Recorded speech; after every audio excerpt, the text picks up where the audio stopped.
ప్రతి ఒక్కళ్ళు వైకుంఠానికి వెళ్ళాలంటే ఎటువంటి పుణ్యాలు ఉండకూడదు, ఎటువంటి పాపాలు ఉండకూడదు, రెండు బ్యాలెన్స్ చేసుకుంటూ వెళ్ళాలన్నమాట. అలా వెళ్ళలేము, అందరం వెళ్ళలేము అక్కడికి. తర్వాత పాలకడికి వస్తాము. పాలకల్లో ఎలా ఉంటారు, విష్ణుమూర్తి స్వామి పాలించుకుంటారు కదా. ఇప్పుడు ఎస్టేట్లో స్వామి ఉన్నారు చూసారా, పద్మనాభ స్వామి. అలా పడుకొని అమ్మ పాలకల్లో సృష్టి స్థితి లయ గురించి ఒక్కొక్క విభాగానికి ఒక్కొక్కళ్ళని ఏర్పాటు చేసి ఉంటారన్నమాట. అక్కడ గాడ మనం పోలేము.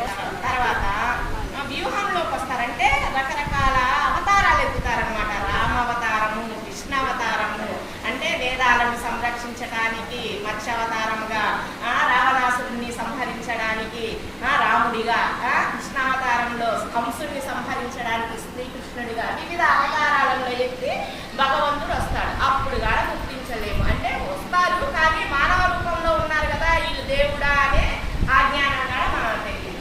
తర్వాత ప్రతి ఒక్కళ్ళు అంతర్యామిగా ఉంటారు కదా. లోపల ఉన్న భగవంతుడిని మనం చూస్తామా? చూడలేము, ఎవరికి కనిపించరు. ప్రతి ఒక్కళ్ళు నేనంటే నేనే చేస్తున్నా, నాదే ఇది, నేను సంపాదించుకుంటే వచ్చింది అనే అహంతో ఉంటారు అన్నమాట. ఎవరు గుర్తించలేరు భగవంతుడిని అక్కడ కూడా. తర్వాత అచ్చామూర్తిగా వస్తారనమాట. ఎలా వస్తారు? విగ్రహ రూపంలో వస్తారు. ఏముందిలే అక్కడ బొమ్మే కదా, శిలే కదా అనుకుంటారు. కాదు, ఆ రూపంలో పరంపదంలో ఉన్న స్వామి, ఆ స్వామి ఎలా ఉన్నారు ఇక్కడ కూడా అలా ఉంటారు. కలియుగం కదా, ఈ యుగంలో స్వామి మాట్లాడటమైనా ఏమన్నా ఇచ్చినా తీసుకోవడం ఏముండదు.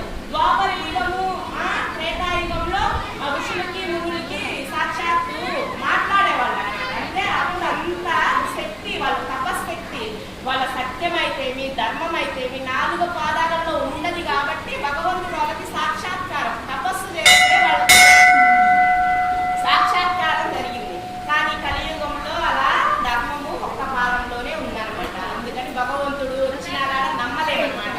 కానీ విగ్రహ రూపంలో ఉన్నంత మాత్రాన దేవుడు కాదు అని అనుకోకూడదు. భగవంతుడు ఆ రూపంలో ఉన్న మనం చెప్పేది వింటూ ఉంటాడు, మనకి ఎప్పుడు ఏది కావాలో అది ఇస్తూ ఉంటాడు.